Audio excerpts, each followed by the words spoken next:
It's my great pleasure to introduce our first didactic speakers, and they will be talking about the behavioral and emotional symptoms of dementia.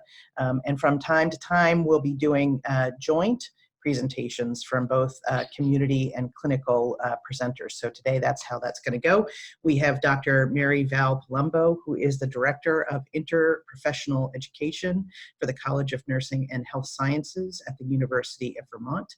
She also directs the Vermont Area Health Education Center Nursing Workforce Research Planning and Development Initiative. In addition to that, she practices as a gerontological nurse practitioner at the University of Vermont Medical Center Memory Program. We also have Melissa Grenier, who is the regional manager of the State of New Hampshire Alzheimer's Association. Her career experience and passion is working with those affected by memory impairment. She provides a broad range of programs and services throughout the state of New Hampshire and is working collaboratively with many folks to create a world without Alzheimer's. So with that, I think I'm turning things over to Mary Val first. Is that correct? Yes, you are. And I think I'm sharing now. And hello, New England. I'm very excited to be here today. The group gave me a challenge of really discussing dementia behavioral problems when someone lives alone. So that's what we're going to be discussing today. Well, let me see if I can advance this. Yes, okay. So the Alzheimer's Association really thinks that there's approximately 26% of those diagnosed with dementia who live alone. So why should we be concerned about that? Well, first of all, because they might have some paranoia and be resistant to our help.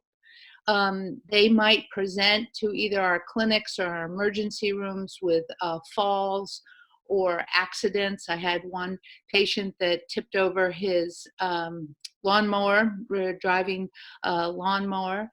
There could be fires. Just the other day we had a patient who had a kitchen fire. So all of these might be the first time a person with dementia presents to a healthcare system.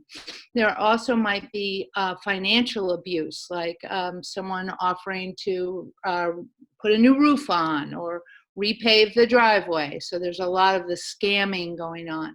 Might be driving impairment. So police or an accident report might uncover someone who is having trouble with dementia. There could be food insecurity where a person becomes unable to get the food that they need to be healthy. Medication mistakes often end up someone in their primary care office or in the emergency room. So be on the lookout for dementia in those situations. And lastly, weather events. As we know, in New England, we have a lot of weather events.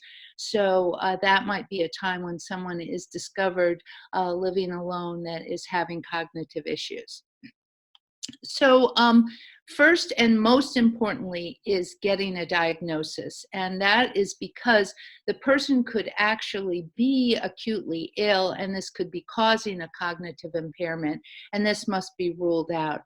The second is really to find out if there's a relationship with a primary care provider that can provide an initial diagnosis so that services can be provided or instituted. And next, really trying to figure out who will help get this person the care they need. Will it be family or friends or maybe even neighbors? Are there other community groups that can get the person to be seen for a diagnosis? The church group, the veteran services, Office on Aging care managers. In Vermont, we have something called the SASH program, which is housed in senior housing, and it offers elders wellness in their setting. So those kind of services might detect someone who needs a diagnosis, and a senior housing staff. So first of all, the early diagnosis is really important to rule out these reversible causes. And we know that the medications that we use for Alzheimer's disease work best early on. So I often say to my patients, we're glad you're here when the problems are little, because these medications work best when we start them early on. Also, a diagnosis allows for future care planning. So what's the next 5 years going to look like? If the person is insistent on aging in place in their home, this requires a lot of interventions and services with someone with dementia, particularly when they're living alone. And also it gives us the opportunities to get a caregiver involved, give them good information and support. Let's see, I'm going to go to the next one. All right. So what I want to talk about just briefly is something that I became aware of at a conference in Canada just recently, and it's this mild behavioral impairment as an emerging dementia. So sometimes behaviors are the presenting problem with an emerging dementia. And Dr. Ismail and his colleagues really have a mild behavioral impairment criteria, and this is a change in behavior or personality with the onset after 50 years and of age, and persists for 6 months or more. So this is not an ongoing problem, but rather a new developing problem. So the 5 domains are drive and motivation, mood and affect, impulse control, social appropriateness, and thought and perception. So it's interesting that IADLs and ADLs are not impacted as much with this presentation, but impaired social and interprofessional and maybe workplace functioning are. So dementia is not present at this time, and it is not a typical psychiatric disorder or a substance abuse problem, but may very well be an emerging dementia. So I sent around some more information about this so you can take a look at that and see how well they have defined this. So getting back to our typical type of dementia, it's often monitored by using a test like the mini mental status exam. And when someone has mild problems or mild cognitive impairment, these are the behaviors that you might start to see. So this is anyone who is not normal on the mini mental status, but just below that a little bit. So they might present to your office with forgotten appointments. They might be depressed or have anxiety. I mean, losing memory is very anxiety provoking. They might have agitation with their family members or other concerned people and really lash out at them. There might be some driving impairment and things get misplaced around the house. They might have bills that are going unpaid.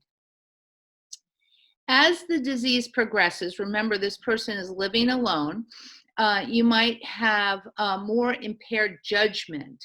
So this becomes dangerous in a setting where they're by themselves. They might withdraw more from their family or social activities that they previously enjoyed. Might have changes in their personality or their mood. You might start now to see some grooming or hygiene problems that you hadn't seen before, excuse me. And they're now having problems with instrumental activities of daily living. So bill paying, getting food in the house. They might be getting lost when they're driving. They might have an inability to cook or prepare foods. And this is when you're starting to maybe see some signs of sundown syndrome, which is more behavioral problems at the end of the day as the light changes from daylight to nighttime, there might be more calls to a family, maybe more calls to the police station, maybe more paranoia, locking doors, putting the shades down, really being quite paranoid at that time of day.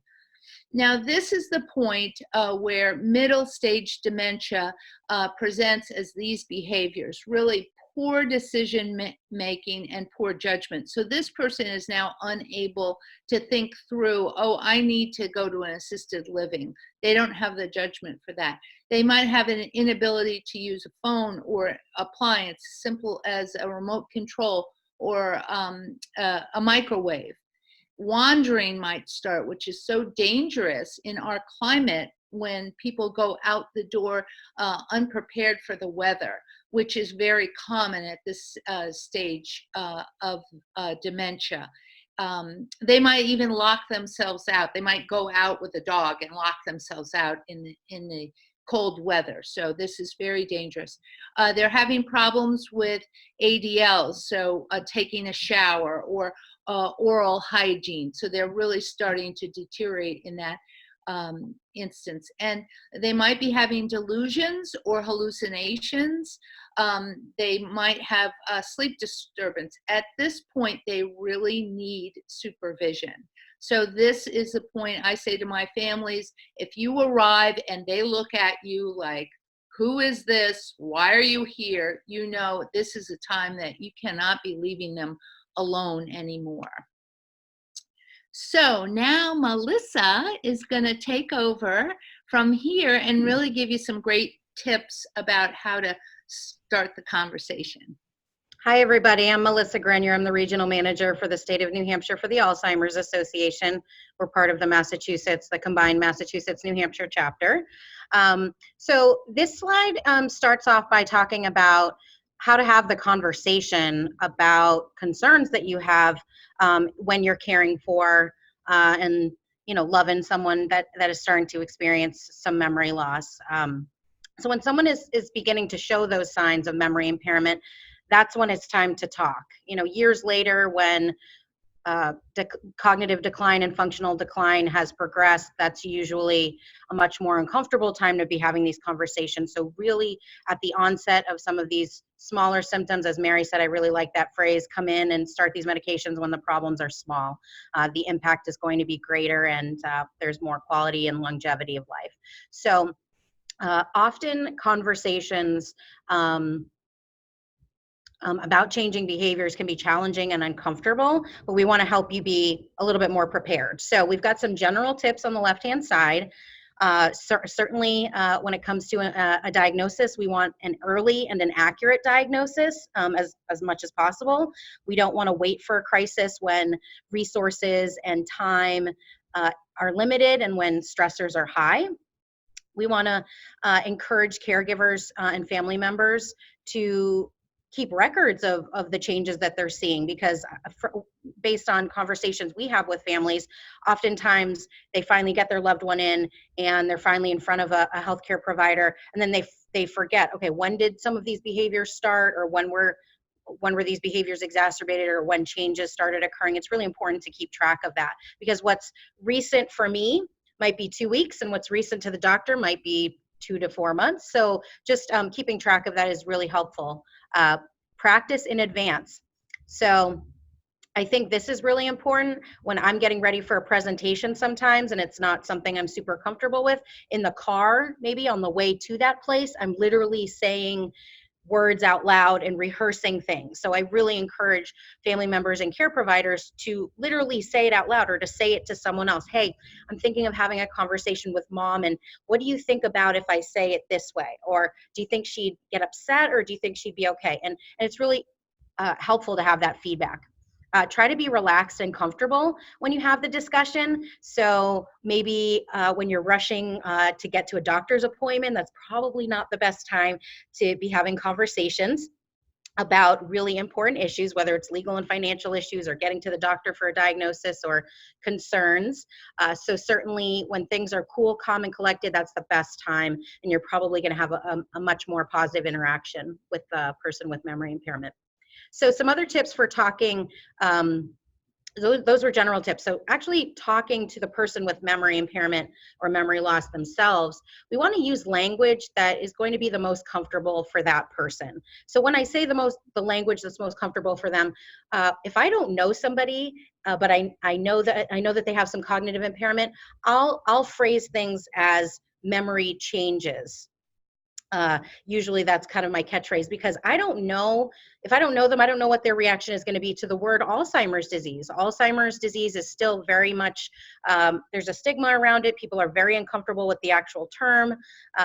So if I don't know them and I want to be cognizant and sort of, I want to be reassuring, and that's the phrasing that I use. The other thing is that we encourage families to make their concerns known, or to nudge their loved one to make sure that they're participating in their free or included Medicare annual wellness exam, because that's already something they're likely doing at least once a year anyway. So that is a good time to express some of the concerns someone might have. We always, certainly having done elder guardianship for a number of years early in my career, I would often pair a doctor visit with a cup of coffee at their favorite place, or an ice cream, or going to a park and going for a walk. It's really nice to pair something that is certainly more enjoyable with something that maybe they're not a huge fan of.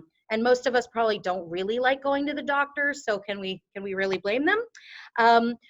Also, we want to encourage people to use reasoning that makes sense to them. If the annual wellness visit or just your concern for them is not enough for them to want to go see the doctor, maybe you use a phrase like I listed here. Honey, the doctor really needs to see you before refilling that prescription, so I think we should get in and see them as soon as possible so that doesn't lapse. Can you advance the next slide for me, Mary? So some strategies for managing changes in behavior. I think it's really, and there's a slide coming up, but I think it's really crucial to understand that behaviors are telling us something. They are a form of communication in of themselves, and we have to investigate a little bit to figure out what are the triggers. And so we also have to figure out what are things that we can change, which are actually more than we probably think. And the triggers can be either external, or they could be internal. So, we need to figure out which is it. Is the person hungry? Are they cold? Is it that they're bored and they're trying to find their own mischief, or they're trying to find something to do? Are they scared and they're acting out because of that? Is it our approach to that person? Could our communication benefit from some changes? Could the environment be more dementia friendly for that person? And is that person overstimulated, or are they understimulated? So we can walk a fine line in terms of figuring out what some of these things are, and really in the moment when a behavior or a change is occurring, that's usually a difficult time to figure out exactly what's going on, maybe what the trigger exactly was. But once that is over, that's the time to evaluate what we might be able to do differently, how we can accommodate the environment to make it more safe and friendly for that person.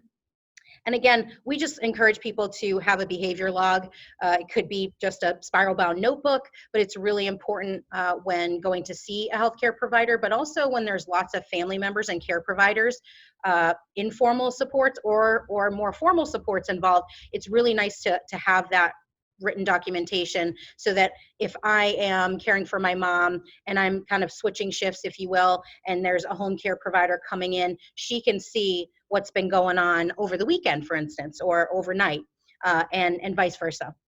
Next slide, please, Mary.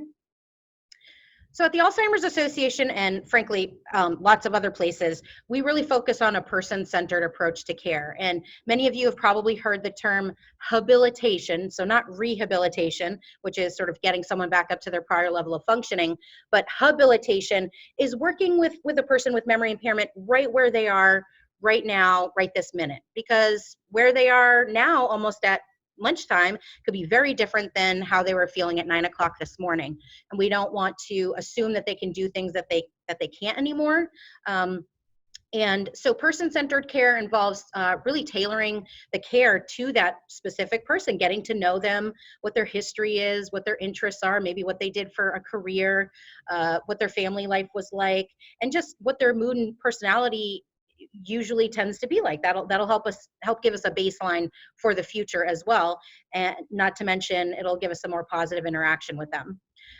It also helps to ensure that people with dementia can take part in the things that they enjoy, and it really helps maximize their overall independence and helps minimize their distress and the failures, which we already noticed those mini losses happening over the course of the disease process. So we really want to try to mitigate those. And person-centered care can be an effective way of preventing some of the behavioral changes associated with dementia, and again, give them a better quality of life. So as you're noticing as we're going along, there are things that we can do that frankly, don't involve pharmacological measures. I think there is a lot that we can do. Next slide, please, Mary. So this is a question, when is it a problem? Or maybe this is just something I think about, but when is a behavior an issue? So behaviors are certainly considered problematic when they're a health or a safety risk for either the person with memory impairment or for someone around them. But if a behavior is not a health or a safety risk, then it may not actually be a problem that needs to be stopped. So for instance, rummaging, I hear, and pacing, these are the two big ones I hear from family members and care providers that, they talk about their loved one rummaging and pacing. Well, if their loved one is rummaging and that's what they find as a good activity for themselves, doesn't mean they can't rummage, but maybe we want to secure cabinets and drawers that have things that might chemicals or utensils, things that might be unsafe for them, but why not leave a drawer or a cabinet or a closet or whatever you want, a sensory box, why not leave something open so that they can gravitate towards that and rummage to their heart's content, knowing, and that there are safe things in there that aren't going to harm them or somebody else. So it's allowing that behavior to occur in a way that is safe for that person, right? So we also need to decide if the behavior needs to be addressed right away. Is this an immediate safety risk? And we give you some examples here. If the person is going to hit you or a family member, or they have hit that person, if the person is going to or has already hit somebody else. So are they harming themselves? Are they harming someone around them? If the person is doing something that's potentially dangerous to themselves, these are times when we do need to interject, and those are times when behaviors need to be stopped in an urgent manner. But again, looking back at pacing, at rummaging, at some other factors, not everything needs to be stopped. But obviously, if there's an immediate risk, we certainly want to address that immediately. And that might involve a lot of different things. It might even involve calling 911, unfortunately. Next slide, please. So what we also want to encourage is that family members and care providers expand the network of support, not just informal supports, but professional help if that's helpful and required. We want to understand that caregiving is an extremely stressful job, if you will, and it becomes more and more so as the disease process that the person has continues. We want to introduce support early and slowly. What I've seen in my career is that family members, unfortunately, wait until very late in the disease process to introduce other supports. And by that point, sometimes those folks with memory loss are only taking their meds and eating and drinking and bathing for that one spouse or for that one daughter. And it's really hard at that point to start introducing some more care. If we do it early on, the person is given the opportunity and the time to get to know other care providers. And frankly, caregivers are allowed to lean on other people as well. So, and don't get me wrong, it's really difficult to say, allow other people to assist, right? A lot of us are proud, we don't want to allow that help, but I find that more often than not, when someone starts to get a little bit of assistance, whether it's their loved one going to adult day health 2 days a week or what have you, they really come back and say, I can't believe I didn't do this sooner. I feel so much better. I can get to Zumba 2 days a week, or I can go have coffee with my girlfriend. And that helps rejuvenate them and makes them a better caregiver. So another strategy to help coordinate care really quickly, there's a couple different websites. These are free programs, free websites. One is Lots of Helping Hands. Another one is Meal Train. These are basically free online calendars to help coordinate family members and the care that the person with memory loss will require. And then I've listed some common community resources like in-home care, respite care, REAP, which is Referral Education Assistance and Prevention Program. That's here in New Hampshire. Those are free counseling services. Anne Marie is on here. So, that is just to support the overall psychological, emotional, social support, being, if you will, of the adult. Support groups, memory cafes, and so on. And next slide. I think that's yours. So I'm going to turn it back over to Mary. This is her last slide, and thank you so much.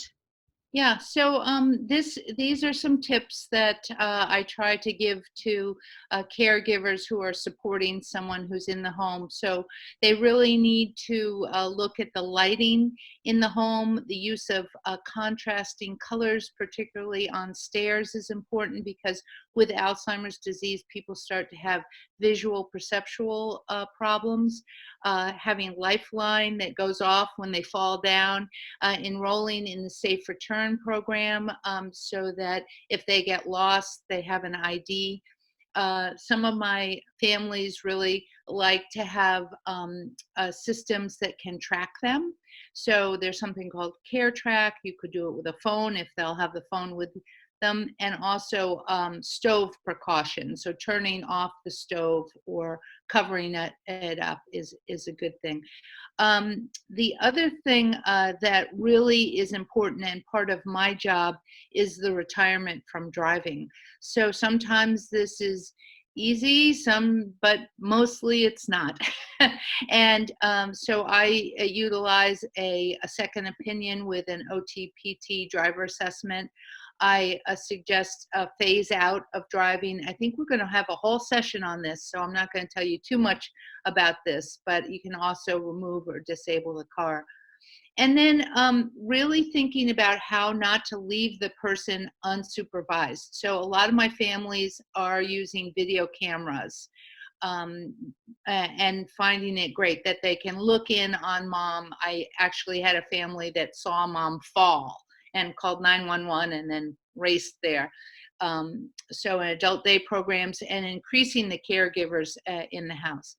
And then the medication administration support, which could be reminder calls, pill box supervision, so with a calendar where they check off that they've taken their pills, or a dispenser that they're unable to really manipulate. So I think that wraps it up for us. I'm going to stop sharing my slides here and throw it back to the group for questions.